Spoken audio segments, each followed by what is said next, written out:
disebutkan hadis bahwa kelak pada hari kiamat ada orang yang membawa pahala sholat, puasa dan zakat.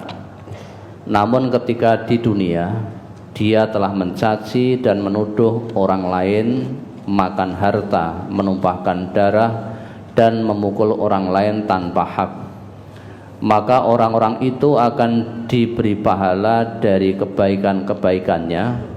Jika telah habis kebaikan-kebaikannya, maka dosa-dosa mereka akan ditimpakan kepadanya, kemudian dia akan dilemparkan ke dalam neraka. Pertanyaan: apabila orang-orang yang dizalimi itu telah memaafkannya, apakah tetap orang-orang itu diberi pahala dari kebaikan-kebaikannya? Jika tidak, lebih besar mana pahala antara kita memaafkan kesalahan saudara kita atau kita tidak memaafkannya namun kita diberi pahalanya saat hari kiamat kelak? Dari hadis di atas, apakah dibenarkan bila kita tidak memaafkan kesalahan saudara kita agar kita dapat mengambil pahalanya di hari kiamat kelak, Ustaz?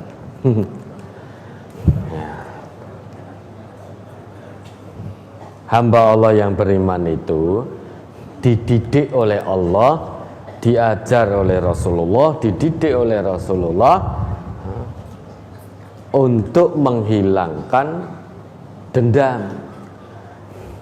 Hamba Allah yang beriman itu dididik oleh Allah dan Rasulnya supaya tidak punya sifat pendendam.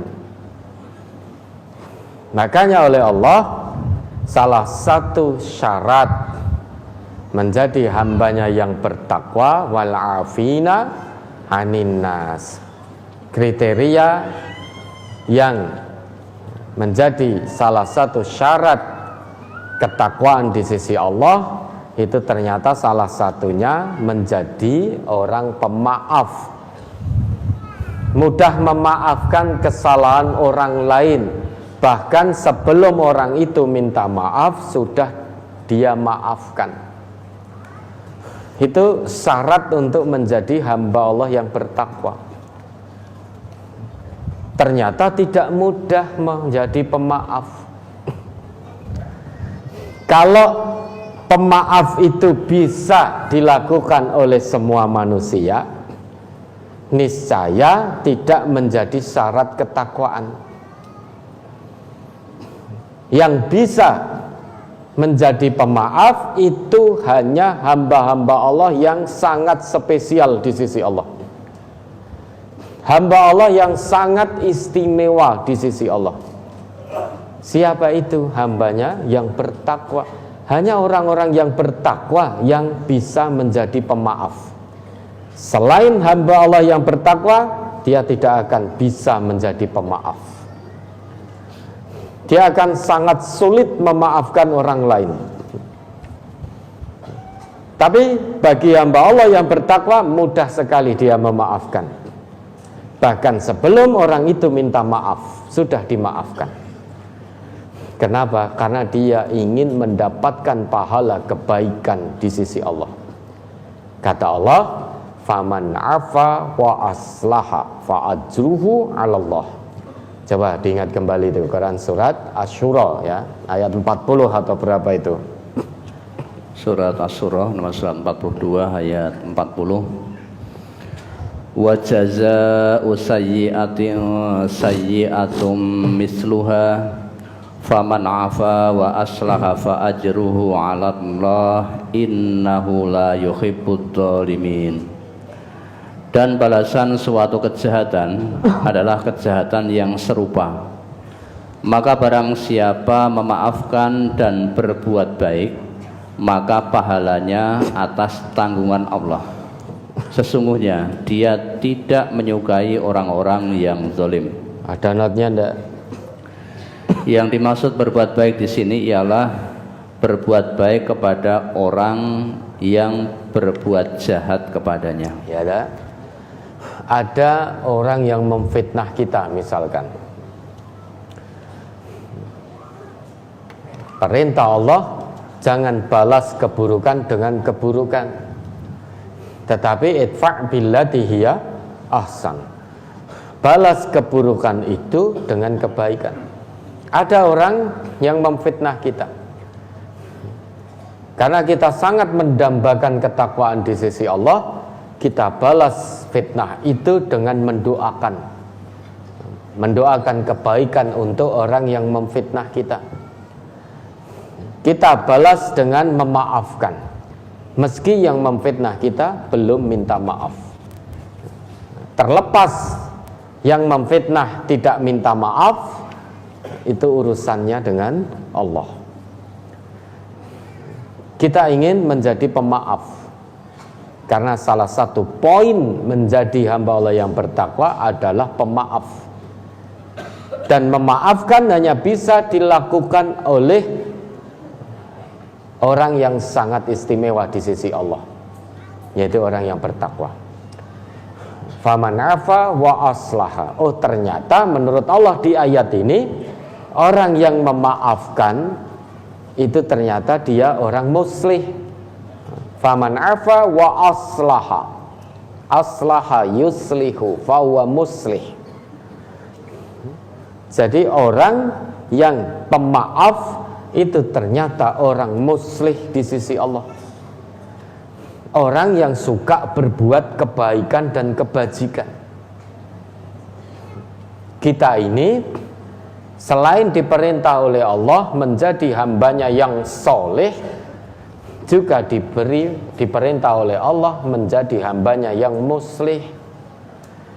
Dengan kata lain, orang Islam harus menjadi orang soleh dan muslih. Soleh saja tidak cukup, harus muslih juga. Muslih saja tidak cukup, harus soleh juga. Ibarat dua sisi mata uang yang tidak saling terpisahkan antara soleh dan muslih. Karena soleh itu biasanya personal, pribadi. Soleh itu hablum minallah. Tapi kalau muslih biasanya ada kaitannya, hablum minannas. Dan takwa itu bukan hanya takwa personal dalam arti baik hubungan vertikalnya dengan Allah saja. Orang takwa itu selain harus baik hubungannya dengan Allah secara vertikal, takwa secara personal, dia juga harus takwa secara sosial. Itu ada dalam ayat Allah. Takwa secara personal itu ada di awal surat Al-Baqarah itu. Orang yang mendirikan sholat dengan baik. Takwa secara sosial Allah sebutkan di dalam Quran surat Ali Imran ayat 133 sampai 134. Di Ali Imran 133-134 itu, saat Allah menyebutkan ciri hambanya yang bertakwa, Allah tidak sebutkan tentang orang yang mendirikan sholat, orang yang puasa. Oh, ternyata Allah tidak sebutkan itu di ayat Ali Imran 134. Yang Allah sebutkan alladzina yunfiquna fis sarra wad dharra. Jadi orang yang takwa itu ternyata orang yang punya jiwa sosial, jiwa suka memberi, baik di saat lapang, saat berkecukupan maupun saat sempit. Karena jiwanya sudah dominan dengan jiwa memberi, maka saat sempit pun sebagiannya dia tetap akan usahakan untuk diberikan kepada yang lebih membutuhkan. Kemudian wal kadhimina al ghaid, orang yang bisa menahan amarah. Memberi, menahan amarah, ini kan semuanya kaitannya dengan hubungan sosial. Dan wal afina anin nas, pemaaf. Ayat itu, di dalam ayat itu Allah tidak sebutkan orang yang mendirikan sholat, orang yang puasa, orang yang berhaji, orang yang berumrah. Dari situ bisa kita ambil pelajaran bahwa yang namanya takwa tidak hanya bagus dalam sholatnya saja, tidak hanya baik dalam puasanya saja, Tidak hanya baik dalam umrah dan hajinya saja. Selain yang disebutkan tadi harus baik, karena itu hubungan hablum minallah, hubungan kita personal dengan Allah. Namun ternyata orang yang ingin atau mendambakan derajat ketakwaan di sisi Allah, selain hubungan vertikalnya dengan Allah harus baik, hubungan sosialnya dengan sesama makhluk juga harus baik. Dia punya jiwa memberi, suka memberi, bisa menahan amarah. Jika marah tidak dilampiaskan, kalau marah dilampiaskan bisa dengan memukul, mencaci, memaki, misui dan lain sebagainya. Dia ngaku Islam, tapi kalau marah masih lepas kendali, kalau marah masih muni-muni, entah marah pada istri, pada anak, pada tetangga, masih muni-muni, masih memukuli, artinya marahnya masih dilampiaskan, tidak bisa dia tahan, maka ketakwaannya tanda tanya di sisi Allah. Atau belum bisa memaafkan kesalahan orang lain, tanda tanya ketakwaan di sisi Allah. Ada poin yang belum terpenuhi untuk menjadi hamba Allah yang bertakwa, yaitu pemaaf. Allah mendidik kita, Rasulullah mengajari kita, mendidik kita supaya hilang rasa dendam di antara kita. Kalau sudah hilang dendam, maka mudah memaafkan. Kalau sudah dimaafkan, sudah jangan pernah diungkit-ungkit lagi, jangan pernah diingat-ingat lagi. Karena kalau sudah memaafkan berarti sudah seolah-olah tidak terjadi apa-apa. Dulu dia memfitnah atau kita memfitnah, sudah saling memaafkan, sudah selesai, seolah-olah tidak terjadi apa-apa. Hubungannya sebagaimana seperti sahabat setia, seolah-olah tidak pernah terjadi apa-apa. Kalau masih kita ungkit-ungkit, kesalahan bertahun-tahun masih diungkit-ungkit, padahal sudah dimaafkan dan sudah memaafkan. Jadi memaafkannya hanya lelamisan. Oh ya sudah, kamu saya maafkan, tapi jangan diulangi lagi. Jangan memfitnah lagi, tobatlah pada Allah. Lah kok tiba-tiba mungkin 2 tahun berlalu, 3 tahun berlalu, 5 tahun, 6 tahun, 7 tahun, 10 tahun masih diungkit. Lah dulu kamu 7 tahun yang lalu, 8 tahun yang lalu memfitnah saya. Loh jare wis dimaafkan, kok masih diungkit? Berarti memaafkannya lelamisan. Orang itu kalau sudah memaafkan sudah melupakan apa yang pernah terjadi. Dia akan lupakan, sudah memaafkan. Apa pernah Allah mengungkit dosa hambanya yang sudah tobat nasuha? Yang ada, kalau seorang hamba itu meski dosanya sudah sangat banyak, setinggi langit sedalam lautan, sebanyak buih di lautan, sebanyak pasir di lautan, kalau dia betul-betul tobat nasuha, yang ada dia akan mendapati Allah Maha Penerima tobat. Dia akan mendapati Allah Maha Pengampun. Allah tidak pernah ungkit dosa hambanya yang sudah bertobat. Allah tidak pernah itu mengatakan, alah, kowe dhisik ngene. Tidak pernah. Kalau Allah sudah terima tobat, ya sudah. Seolah-olah hamba itu tidak pernah berbuat dosa. Tidak lagi diungkit-ungkit. Lah kita kalau sudah memaafkan, katanya ingin takwa. Sudah memaafkan kok masih mendendam, masih mengungkit. Nah kalau masih mengungkit kesalahan yang lalu yang sudah dimaafkan, itu berarti punya sifat dendam meski secara halus. Kalau betul-betul ingin derajat takwa, hilangkan semua sifat seperti itu. Nah, bagaimana dengan adanya hadis Nabi itu? Nabi sedang mewanti-wanti kita. Jangan kamu berbuat dolim. Jangan kamu berbuat dolim terhadap saudaramu. Jangan kamu mencaci, jangan kamu memfitnah, jangan kamu membuli, jangan kamu mengambil harta milik saudaramu tanpa seizinnya. Jangan kamu memukul, jangan kamu misuh-misuh dan lain sebagainya. Jangan kamu rasani, jangan kamu ghibah. Karena orang ghibah itu hakikatnya dia sedang berbuat dolim pada orang yang dia ghibahi. Nabi mewanti-wanti kita. Kenapa? Karena kalau kamu berlaku demikian, potensi besar di hadapan Allah kamu menjadi orang yang pailit, orang yang muflis. Orang muflis itu orang yang datang menghadap Allah di hari kiamat bisolatin wa zakatin wa siyamin, dengan membawa pahala solat, zakat dan puasa, dengan membawa pahala kebaikan yang melimpah.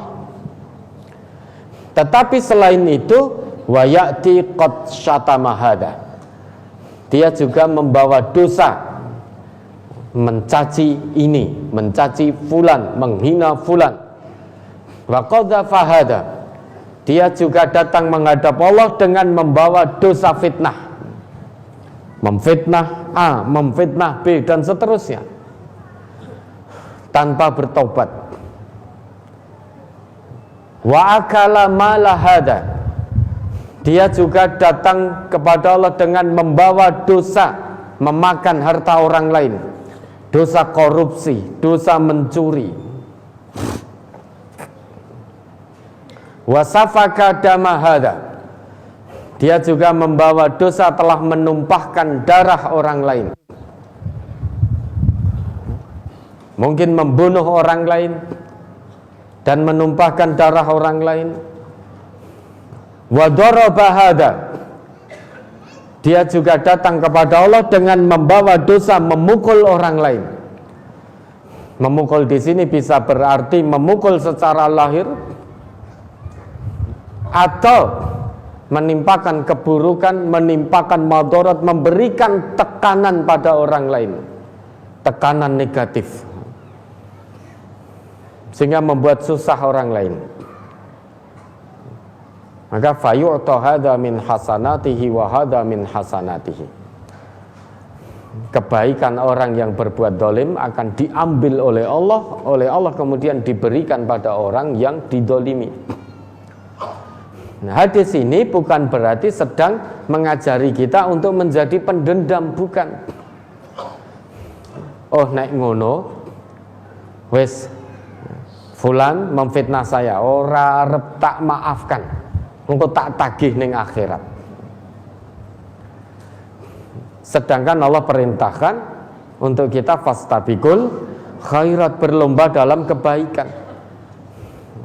Artinya dengan memaafkan fa'ajruhu 'alallah, pahala kebaikan memaafkan itu akan diberikan oleh Allah pada kita, sehingga menjadi timbangan berat amal kebaikan kita di sisi Allah. Kalau sudah timbangan amal kebaikannya itu berat, lebih berat daripada keburukannya, masa iya kita masih butuh untuk diberi pahala dari orang lain di hadapan Allah nanti? Kalau kita punya pikiran kok tak tagih ning kono, ya kalau kebaikan kita sudah mencukupi di dunia, ternyata belum cukup di sana diberi pahala dari orang yang berbuat zalim pada kita, ternyata ya urung abot timbangan kebaikan. Kenapa? Karena terkadang kita juga menimpakan madarat pada orang lain, tiba-tiba awake dhewe ya ditagih. Tiba-tiba ya ditagih. Kita nagih orang lain, ternyata ada orang lain datang kepada kita, pada Allah, ya Allah, dulu saya pernah dicaci maki, pernah disakiti oleh fulan, ya Allah. ternyata kebaikan kita juga diambil. Apa dikira kita tidak punya keburukan? Apa dikira kita tidak pernah berlaku dolim? Maka poin hadis itu, hati-hati. Kalau kita sudah berikrar menjadi hamba Allah yang beriman, berikrar menjadi umat Rasulullah, hati-hati, jangan berlaku dolim pada orang lain. Bisa-bisa pailit kamu. Selain itu, Nabi kita juga berpesan, unsur akhaka madluman, unsur akhaka doliman wa madluman. Tolong saudaramu, saudaramu yang dolim dan yang didolimi, ditolong. Tolonglah saudaramu yang dolim dan yang didolimi. Para sahabat balik bertanya pada Rasulullah, ya Rasulullah, hadza nansuruhu madluman. Wahai Rasulullah, kalau saudara kami yang didolimi, kami bisa menolongnya. Fa kaifa nansuruhu doliman? Bagaimana caranya kami untuk bisa menolong saudara kami yang berbuat dolim? Jawab Nabi, cegah dia dari berbuat dolim. Maka bentuk kita menolong saudara kita dari berbuat dolim dengan cara mencegah jangan sampai dia berbuat dolim. Kalau sudah terlanjur memfitnah, maka bentuk kita menolong, kita beri nasihat pada yang bersangkutan untuk taubat kepada Allah dan untuk minta maaf kepada orang yang dulu dia fitnah. Maka jangan jadi pendendam, jangan berbuat dolim. Poin hadis itu di situ. Tapi ewadine dikandani ngeyel karena hobinya berbuat dolim, hobinya ghibah, hobinya fitnah, hobinya korupsi, hobinya mencuri, hobinya suka menimpakan penderitaan pada orang lain. Berarti orang ini sudah siap-siap untuk menjadi orang muflis, orang pailit di sisi Allah. Orang yang suka berbuat dolim itu kebaikannya sedikit, ning dosane akeh. Nah, kebaikannya sedikit dijikuk sisan oleh Allah untuk diberikan pada orang yang dulu dia dolimi. Maka fa'in faniyat hasanatuhu, sudah habis kebaikannya, falam yaqdi ma alaihi, fa'in faniyat hasanatuhu falam yuqda ma alaihi, padahal tuntutan orang yang dulu dia dolimi masih terus berdatangan. Kata Nabi, ukhida min khotoyahum, ukhidat min khotoyahum, diambilkan dari kesalahan-kesalahannya, summa turihat alaihi, kemudian dosa orang yang dia dolimi dulu ditimpakan oleh Allah pada orang yang dulu mendoliminya.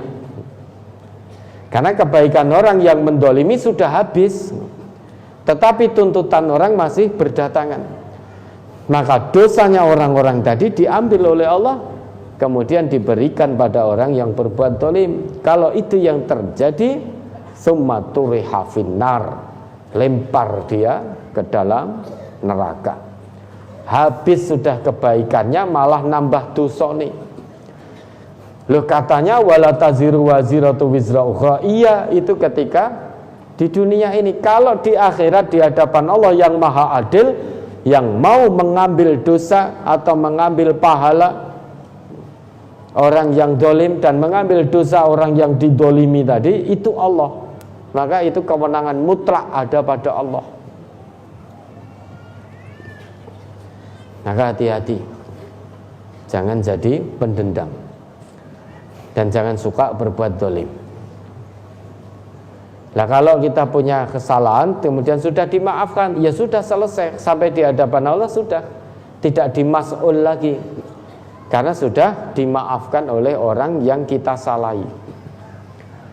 andai kata semua umat Islam bisa menjadi pemaaf, tentu dia tidak akan berbuat dolim.